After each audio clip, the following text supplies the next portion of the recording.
Hello दोस्तों, welcome to my channel GK एजुकॉट। GK एजुकॉट चैनल में आपका एक बार फिर से हार्दिक स्वागत है। आज हम शुरू करने जा रहे हैं आर्टिकल्स की पहली वीडियो है जिसमें हम आर्टिकल्स के रूल्स वगैरह पढ़ेंगे, जिसको हम लुसेंट की ग्रामर बुक से कवर करेंगे। आर्टिकल्स कंपटीशन एग्जाम में बहुत पूछे जाते हैं, तो ये एग्जाम के पॉइंट ऑफ व्यू से बहुत ही इंपॉर्टेंट टॉपिक है जिसको हम अच्छे से कवर करेंगे। तो चलिए शुरू करते हैं।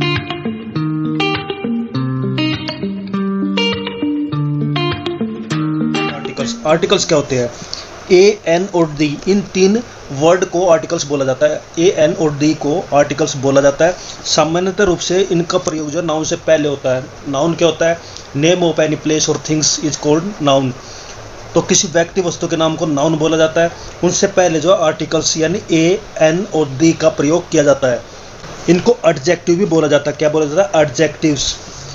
इन्हें मॉडर्न इंग्लिश ग्रामर में क्या बोला जाता है? डिटरमाइनर्स कहा जाता है। आर्टिकल्स जो है दो टाइप के होते हैं, एक होता है इनडेफिनेट आर्टिकल्स और दूसरा होता है डेफिनेट आर्टिकल्स।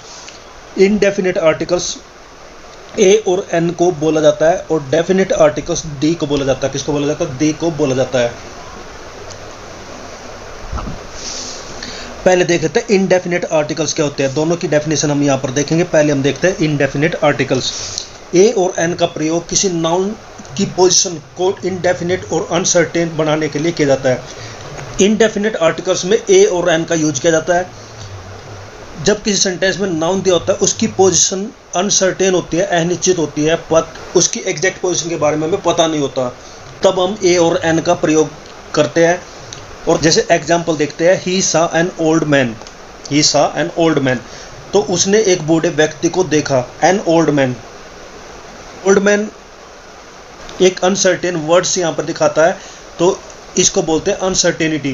तो ही सा एन ओल्ड मैन, जैसे देयर वाज ए किंग, तो देयर वाज ए किंग, तो एक किंग था, एक राजा था। अब ये सर्टेन नहीं है कौन सा राजा था।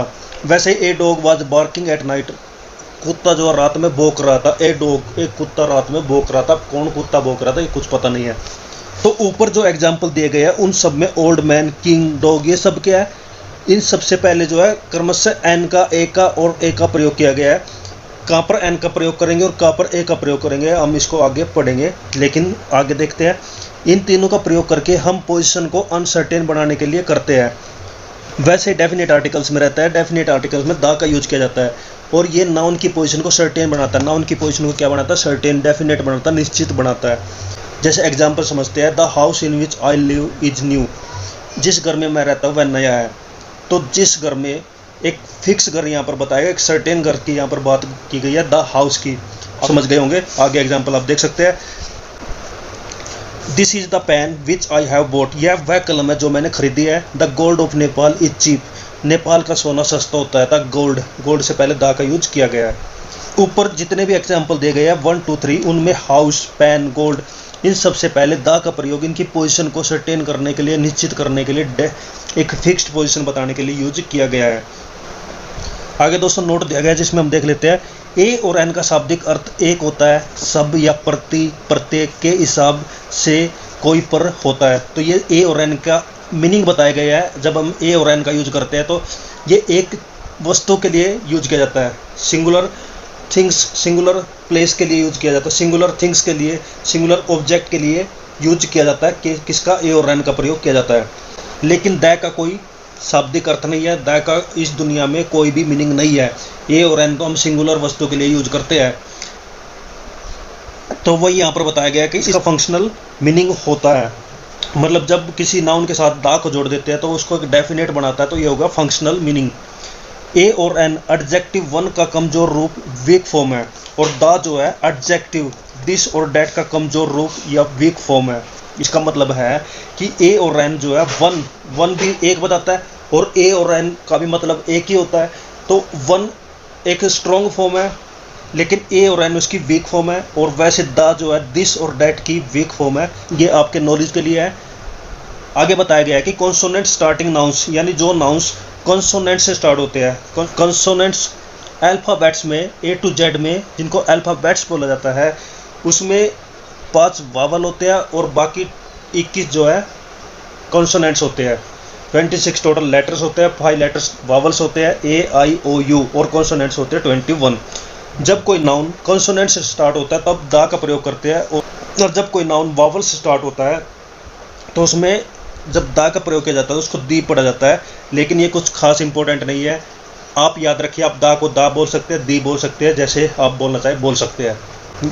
ये कुछ एडवांस बताया गया है, अगर आप इसको याद रख सकते हैं तो अच्छी बात है, नहीं तो आप कैसे भी प्रोनाउंसिएशन कर सकते हैं। नेक्स्ट देखते हैं, लेकिन नाउन्स पर जोर डालने के लिए दा को दी पढ़ा जाता है, चाहे नाउन कंसोनेंट से स्टार्ट हो या फिर वावल से स्टार्ट हो, तो आप दी भी पढ़ सकते हैं, दा भी पढ़ सकते हैं। आगे दोस्तों बताया गया pronunciations of the articles. Articles जो है 3 तरह के होते हैं, ए, एन और द। इनकी वीक फॉर्म होते हैं ए, अन। ए को ऐप बोला जाता है, एन को अन बोला जाता है, द को द और दी बोला जाता है। अगर आप वीक फॉर्म में यूज करना चाहते हैं, स्ट्रॉन्ग फॉर्म में यूज करना चाहते हैं, तो ए को ए बोला जाता है, एन को इन बोला जाता है और द को दी बोला जाता है। तो ये इनकी वीक और स्ट्रॉन्ग फॉर्म बनाई है, ये कुछ खास इंपॉर्टेंट नहीं है। आगे चलते हैं, जब हम अंग्रेजी में बात करते हैं और या स्पीच देते हैं तो सामान्य रूप से ए का उच्चारण ए और एन का उच्चारण अन से करते हैं। आप कैसे भी यूज करिए, इस तरह के क्वेश्चन कंपटीशन एग्जाम में नहीं पूछे जाते। जब हम इसके रूल्स पढ़ेंगे वो खास इंपॉर्टेंट है, ये इंट्रोडक्शन दिया हुआ है, इसको हम निगलेक्ट भी कर सकते हैं। आगे देखिए दोस्तों, लेकिन ए और एन का उच्चारण जो है स्वतंत्र रूप से करना हो या फिर स्पीच या डिस्कोर्स में ए और एन के बाद आने वाले शब्द पर विशेष जोर देना, तो ए का ए और एन का एन का उच्चारण किया जाता है, एन को एन की तरह उच्चारण किया जाता है, प्रोनाउंसिएशन किया जाता है। तो ये था इंट्रोडक्शंस। आप सिर्फ ये याद रखिए, आर्टिकल्स 2 तरह के होते हैं, इनडेफिनेट आर्टिकल्स और डेफिनेट आर्टिकल्स। इनडेफिनेट आर्टिकल्स में ए और एन आते हैं और डेफिनेट आर्टिकल्स में द का यूज किया जाता है। जब किसी नाउन को हम फिक्स बताना चाहते हैं, उनकी पोजीशन को हम डिफाइंड करना चाहते हैं, तब हम यूज करेंगे द का, और जब अनसर्टेन हो किसी नाउन्स की पोजीशन तब हम इनडेफिनेट आर्टिकल्स का यूज करेंगे, जैसे हम ऑलरेडी ऊपर बता चुके हैं। अब इनके रूल शुरू करते हैं। रूल नंबर 1 में बताया गया A oblique an oblique the plus noun. इसका मतलब है कि नाउन से पहले ही ए एन या द का यूज किया जाएगा, आर्टिकल्स का यूज किया जाएगा। जैसे एग्जांपल बताया गया, आई हैव ए बुक, तो बुक क्या है, नाउन, और ए क्या है, आर्टिकल्स, तो नाउन से पहले आर्टिकल्स का यूज किया गया। आ गया आई ही हैज एन अम्ब्रेला, तो अम्ब्रेला क्या नाउन है और उससे पहले एन आर्टिकल का यूज किया गया। कहाँ पर ए का यूज करना, कहाँ पर एन का यूज करना, यह हम आगे पढ़ेंगे। The cow has a tail, तो काउ क्या होगी, नाउन, और नाउन से पहले द आर्टिकल्स का यूज किया गया है, और वैसे ही टेल क्या है, नाउन, और उसके पहले किसका यूज किया गया, ए आर्टिकल्स का। ठीक है, आगे चले। ओके, सेकंड रूल में बताया गया ए एन और द, इसके बाद जो है एडजेक्टिव प्लस नाउन का यूज होता है। कहने का मतलब है नाउन से पहले अगर एडजेक्टिव आ जाता है, एडजेक्टिव क्या होते हैं, जो कि नाउन की विशेषता, उनकी स्पेशलिटी बताते हैं, उनको एडजेक्टिव बोला जाता है। जैसे गर्ल है, से पहले इंटेलिजेंट का यूज किया गया है फर्स्ट एग्जांपल में, तो इंटेलिजेंट क्या है, गर्ल की विशेषता, गर्ल के बारे में बताया गया, लड़की के बारे में उसकी विशेषता के बारे में बताया गया, इंटेलिजेंट गर्ल। तो तब हम आर्टिकल का एडजेक्टिव से पहले यूज करेंगे, तब हम नाउन चेक नहीं करेंगे। ये एक सीक्वेंस है, ये याद रखिए। नाउन से पहले अगर एडजेक्टिव है तब हम नाउन को चेक नहीं करेंगे, एडजेक्टिव को चेक किया जाएगा। सी इज एन इंटेलिजेंट गर्ल, तो इंटेलिजेंट गर्ल से पहले एन का यूज किया गया क्योंकि इंटेलिजेंट हमें चेक करना है। उसके बाद सेकंड एग्जांपल है, Monica has a long stick, तो स्टिक नाउन है, लॉन्ग एडजेक्टिव है, तो हमें एडजेक्टिव चेक करना है, एडजेक्टिव से पहले हम ए का यूज करेंगे। उसी प्रकार से Tendulkar is the best player, तो हमें बेस्ट चेक करना, जो कि एडजेक्टिव है, उसके साथ हम द का यूज करेंगे। तो अभी हम जो रूल्स पढ़ रहे हैं वो आर्टिकल्स की पोजीशन के बारे में बता रहे हैं कि आर्टिकल की पोजीशन हम कहाँ पर रखेंगे, नाउन से पहले रखेंगे या फिर एडजेक्टिव से पहले रखेंगे।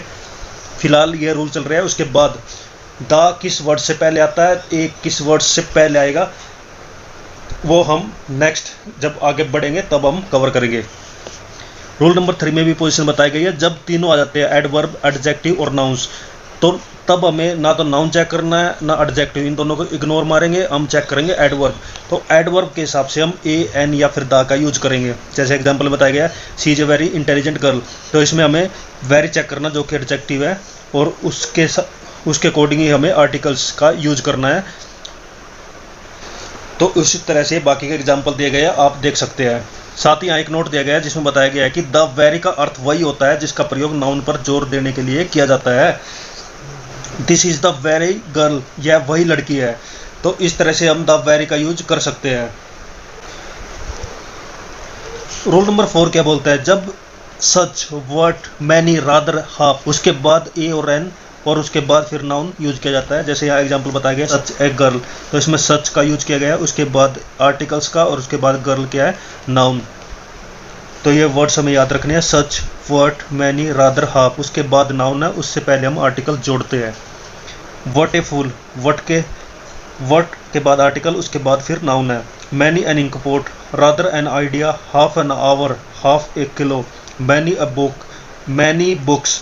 तो मैनी ए बुक जब हम सिंपल एक सिंगुलर ऑब्जेक्ट का यूज करते हैं तब हम ए यूज करेंगे। सेकंड में बुक्स बताया गया है जो कि प्लूरल है, उसमें हम ए का यूज नहीं करेंगे। राइट साइड में इनकी रॉन्ग पोजीशन बताई गई है, तो ये हम आर्टिकल की पोजीशन के रूल्स पढ़ रहे हैं।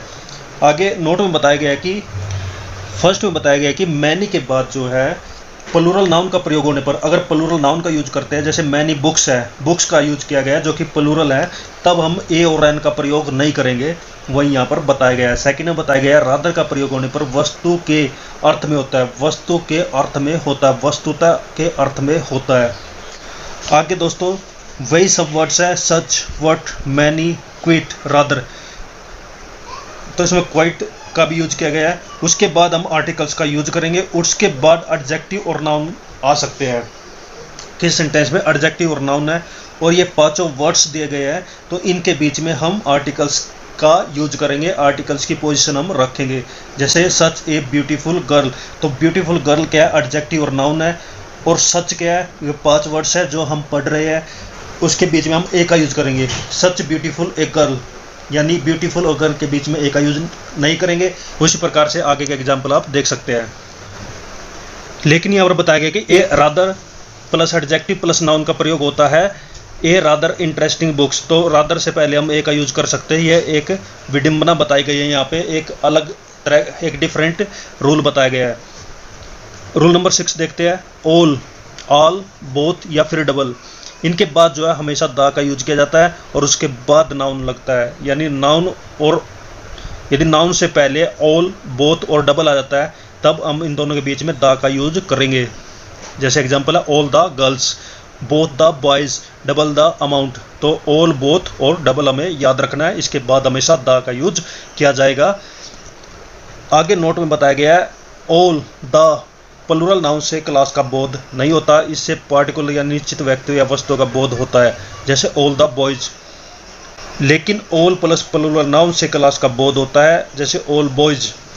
तो इसमें बताया गया कि ऑल और प्लूरल नाउन के बीच में अगर दा का यूज होता है तो ये क्लास का बोध नहीं कराते, यानी इससे हमें एक सर्टेन, एक निश्चित, एक पार्टिकुलर व्यक्ति या वस्तु का बोध होता है, जैसे ऑल द बॉयज। जैसे हम पहले पढ़ चुके हैं, दा क्या बताता है, एक निश्चित व्यक्ति या फिर वस्तु के बारे में बताता है। सेकंड में बताया गया लेकिन ऑल के साथ अगर डायरेक्ट हम प्लूरल नाउन का यूज करते हैं तब एक क्लास का बोध होता है, ऑल बॉयज, यानी एक क्लास के सभी बॉयज के बारे में बताया गया, ऑल बॉयज।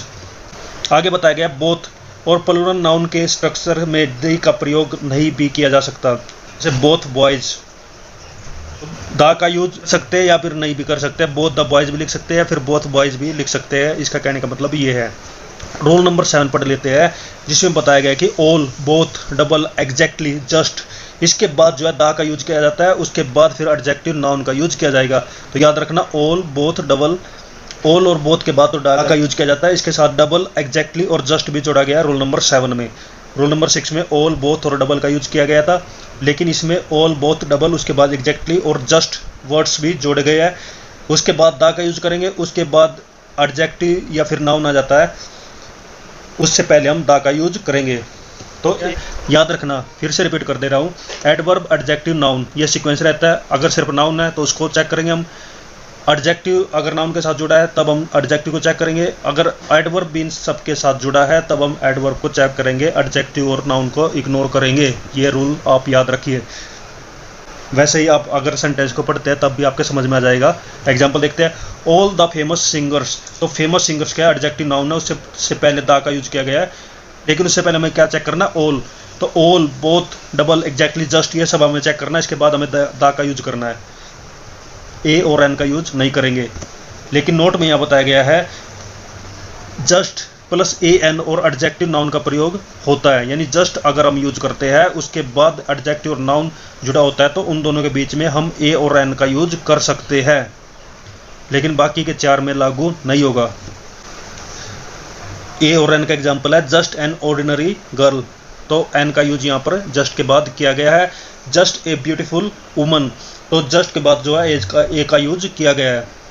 रूल नंबर 8 देखते हैं, हाउ सो टू एज, तो ये 4 वर्ड्स दिए गए हैं, हाउ सो टू एज, इनके बाद एडजेक्टिव आता है, उसके बाद हम ए और एन का यूज करेंगे, फिर नाउन का यूज करेंगे। क्यों?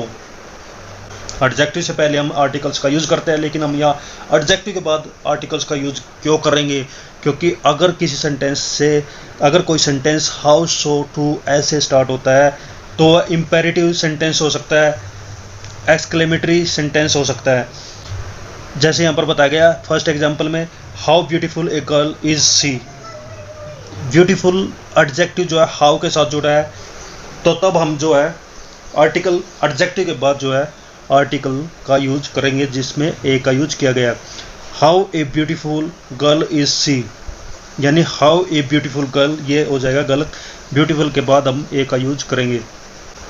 How beautiful a girl she is, how beautiful adverb है, उसके बाद एडजेक्टिव ब्यूटीफुल का यूज किया गया है, उसके बाद फिर आर्टिकल का और फिर गर्ल नाउन का यूज किया गया है। बाकी का एग्जाम्पल आप ऐसे देख सकते हैं। तो दोस्तों आज की वीडियो ये पर ख़त्म करते हैं। इसके बाद जो हम बाकी के रूल्स पढ़ेंगे जिसमें हम आर्टिकल का यूज कैसे करते हैं। अभी तक हमने आर्टिकल्स की पोजीशंस के रूल कवर किए हैं कि आर्टिकल्स किस पोजीशन पे सेंटेंस के अंदर किस जगह पर यूज किया जाएगा। तो दोस्तों आर्टिकल्स का फर्स्ट वीडियो हम यहीं पर ख़त्म करते हैं। ये वीडियो आपको कैसा लगा? अगर अच्छा लगा है तो वीडियो को ज़रूर लाइक करें, वीडियो को ज़रूर शेयर करें और कमेंट करके बताएं। तो दोस्तों खुश रहिए, मुस्कुराते रहिए और अच्छे से पढ़ाई करिए। बेस्ट ऑफ लक सभी को। Thank you. जय हिंद, जय भारत, वंदे मातरम।